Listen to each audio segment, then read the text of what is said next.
Hi, everyone. Um, at the bottom of the deck, so a foundation for this issue is the Eight of Shields.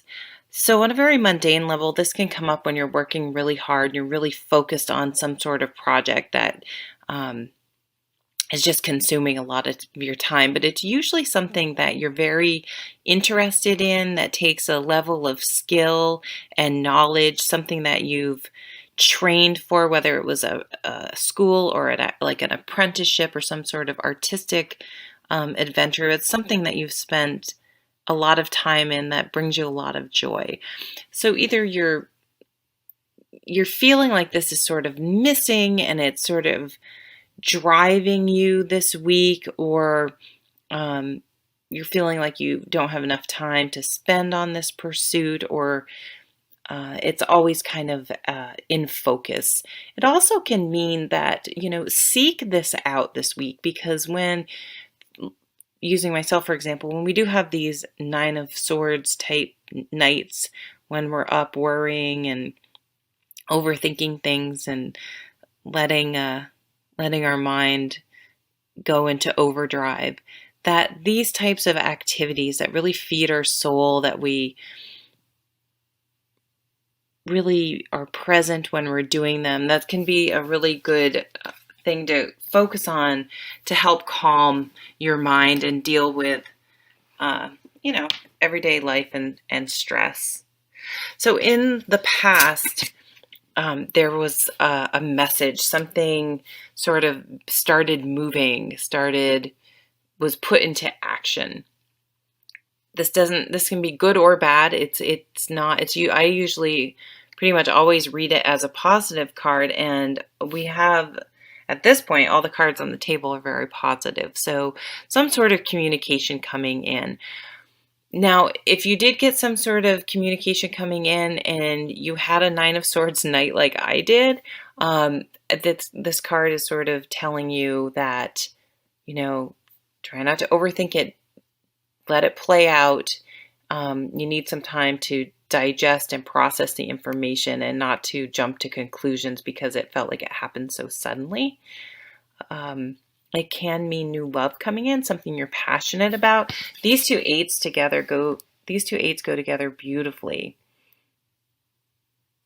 So some of you may have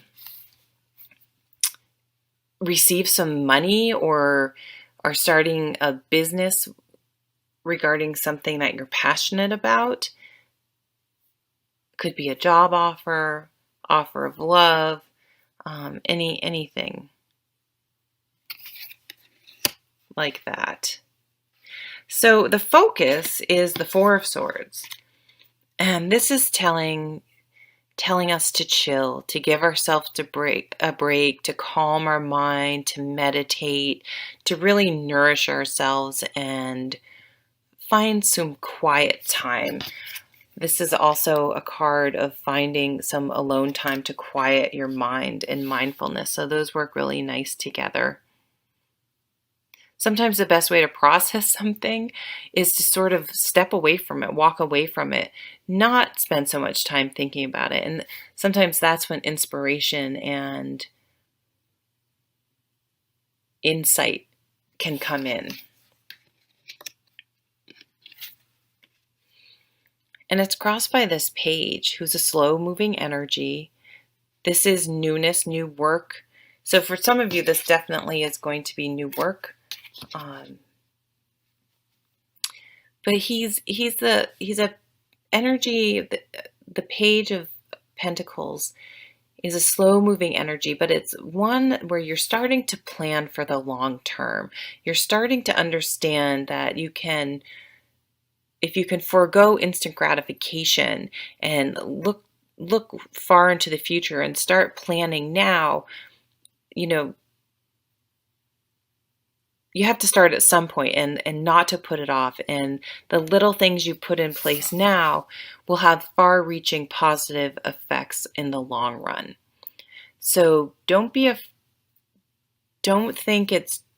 you're too young or it's too soon to start a retirement account, to start saving for a house, to start saving for your kids' college. Heck, you could start, if you know you want kids, you could start saving for your kids' college before you even have it. A $5 here, $5 there, 15 minutes 5 times a week on what interests you, putting some investment in, some time in, some energy in, some money in, some thought in, some practical work into whatever is on your mind, whatever you're passionate about, whatever you want to manifest in your life will have very big rewards down the line. So even if you don't feel like, oh, I can only do 10 minutes of yoga a day, do it. It's better than no minutes, right? Just get into a practice, get into a habit. I don't care if it's $1 a week that you start putting away. It will add up over time. And what you want most at this time is creativity, to give birth to something, to nurture, and really pay attention to the feminine side of things. So the feminine, the Empress is a leader. She's naturally paired with the Emperor, but she leads in a different way. These are the archetypes. So she leads by where the Emperor would set out a plan and say, here's the plan, follow it. I've thought about what's best for everyone, and here's the plan, and let's follow it. Whereas the Empress would use her intuition. She would observe, and then she would see, if a child had an interest in nature, she would encourage that. She wouldn't force it. She wouldn't make a big deal about it, but she would encourage. If a child was interested in cooking, she would encourage that. She would provide opportunities should the child want to pursue that. So I think that's what it's encouraging us to do. Give yourself the opportunity. Give yourself the encouragement. Follow those hunches. If you find yourself, interested in something, sorry, I say like way too much. I don't realize it when I'm in the groove of getting a reading, but I do hear myself say that. I'll try to stop. So nurture yourself the way you would someone else, or the way you would a child, your inner child. We can use that overuse saying. Notice what you spend your free time in. Notice what interests you. Notice what you follow on Instagram and Facebook or whatever, if you have something like that.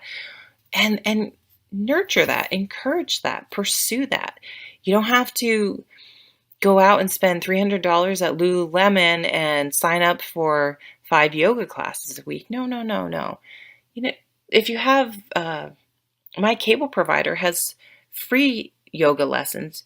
Try one for 10 minutes. You can do it on the floor. You don't need a $100 yoga mat. Just give it a try. Maybe you like it, maybe you won't. Just encourage it, but don't force it. And the 6 of Shields. Lovely card of balance. So this nurturing and encouraging these creative sides, calming our mind, meditation. It's a really spiritual week. Not stressing, not forcing, but being practical and planning, starting to make some small tangible moves will have a big impact in the future. And this future card is all about giving and receiving, having enough to give back. If you are in need, someone will help you. It's just a very lovely energy of community.